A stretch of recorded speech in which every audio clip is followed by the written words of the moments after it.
For a long time, Nigeria has relied on both military and police to maintain security, and this is a strategy that has evolved amid rising insurgency, banditry, and criminal activity across borders. Now, while the military has played a key role in tackling these threats, a lot of experts have warned that its heavy domestic presence may have unintended consequences for democratic governance. Now, the former Inspector General of Police, Sunday Ehinderu, has now called for a recalibration of the country's security architecture, calling for a stronger police presence while assigning the military to its core role of protecting the country's borders. Joining us now to discuss this issue is Arise News analyst Dayo Sobowale. He will discuss how reducing the military's domestic role could strengthen democracy and the broader impact of all of this on public safety. Now, Mr. Sobowale, thank you for joining us this afternoon, as always. It's a pleasure being here as usual. Of course. So, I'll start off by just asking you broadly, because every so often you'll see military convoys drive by in urban areas like Lagos, Abuja. What exactly is their role in these places? Well, their role is to defend all of us and defend our territorial integrity, like the former AIG said. But you see, I can see what he's trying to say, that the danger of visibility can ultimately lead to military intervention. That is destroying democracy, literally. That is what he is afraid of. And he has lived through it. And in the colonial era, the army and the police had their jobs distinctly spelled out by their masters. The soldiers fight wars, the police keep crime and maintain law and order. But when military intervention came, a sort of overlapping role came in. The military became the ruler. Those who are supposed to defend us now became our bosses. That is what the former AIG is trying to prevent. And we know what happened, the first set of coups in West Africa in the 60s after independence. It was because the elected governments were not performing well. They were booted out. The army was welcome then because everybody thought the army was patriotic and clean. But that has since changed. And the scenario in West Africa now, especially given the fact that it was Nigeria that stopped the coup in Benin Republic, means that we are almost back to the era of the 60s when military intervention was fashionable and literally visible, and it was happening. That is the danger he's warning against. And you can't say you cannot see it. It is very apparent.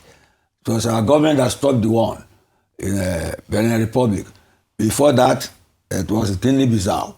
And just yesterday, Ouattara was sworn in for an illegitimate term, literally, and all the heads of states in Africa, they were there. So he's talking of the danger of the domino effect. And he's talking visibility. But what he should be telling governments, democratic governments, is to rule as they are expected to. Follow the rule of law, do not be corrupt, maintain law and order. So let's leave it at that for now. Well said, Mr. Sobowale. I appreciate all the points you highlighted in terms of the foiled coup attempt, in terms of Ouattara being sworn in for what is largely considered illegitimate, and the other examples that you laid bare. Well, one other thing that is apparent at this time, when this statement is coming up, is insecurity in Nigeria is at an all-time high. Asking the military to step aside to an extent, how do we balance that when we're looking at the state of insecurity that we're witnessing at this time, specifically in that regard? What he's trying to say is delicate, but you have to see it. You have to see it. And just like you have mentioned, we have people crossing into our borders from outside and fighting us inside. You get me? So they have to be dislodged from inside. But he says the military should allow the police to do that. The police obviously do not have the capacity. Exactly. Not because they do not have the capacity, but since the advent of military intervention, the military made sure that the police were not that equipped to be able to threaten them when they seize power. It happened there when there was a very strong Inspector General of Police, Sunday Adewusi, during the civilian regime. He was well equipped, and he even dared the military to plan the coup that the police would be in the position to stop them. But when the military came in, they make sure that the police do not have that much ammunition to threaten their own military intervention.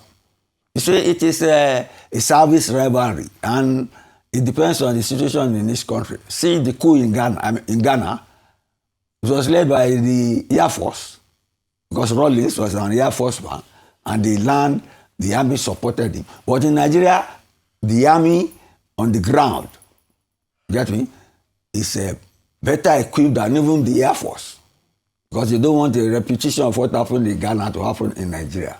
So it is a locational, contextual, geographical issue. Right now, it was a national security advisor said Nigeria is the only democracy in West Africa now. That is not correct. Ouattara was sworn in yesterday, and Ouattara too helped, together with Nigeria, to secure the democracy in Guinea-Bissau. And Ghana is still there. What the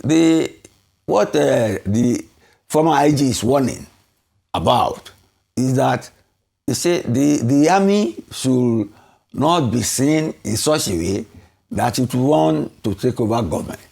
Well, Mr. Sobowale, that's what Yes. I'm asking right now, Yes. right? Okay, as a Nigerian, if I put my hat aside as a journalist, Yes. And I look at the our current realities with Yes. insecurity, people are scared to go about their regular duties. I think I might feel more comfortable seeing more presence of whether it's military or police. I don't think I would necessarily care about that, because it will give me a sense of safety. What he's saying is contradictory. On paper, the army is supposed to secure the border, make sure that enemies do not come in. But he is saying now, you get me, that the army should stay at the border, because you know people are coming from down the Sahel, transnational cross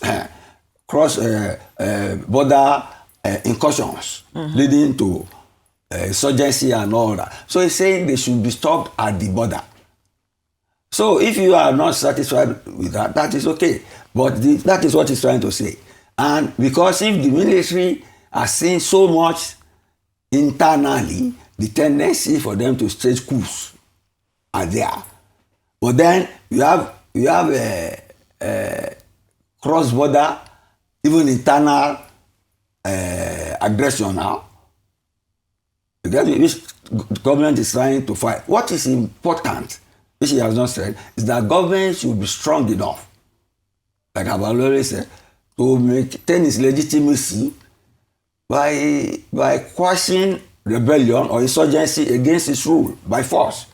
Whether it is done at the border or whether it is done inside, it does not matter, as long as government does that.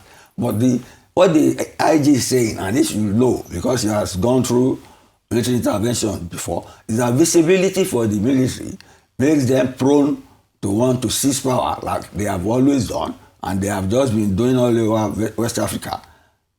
So that you have military regimes in Mali, Guinea. They are not happy with the fact that Nigeria intervened successfully in Benin Republic. Go and read the papers. You see their resentment. But that is the issue. The caution of the former IG is sensible, and it makes sense, in spite of the pervasive insecurity which you have pointed out. It makes sense. There are no hard and fast rule about it. When people want to do insurgency, they don't give you notice.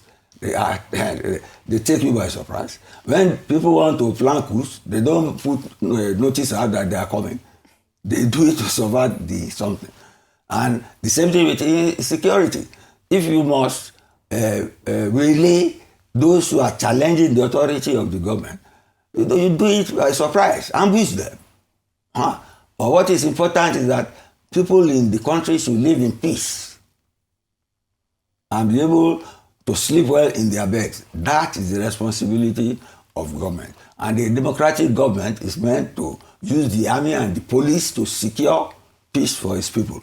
If you cannot do that successfully, you have the sort of thing that Nigeria was in Benin Republic and the sort of thing still going on in Guinea-Bissau. So that's my take on it. Okay. Mr. Dayo Sobowale, thank you very much for joining us on this incredibly important topic.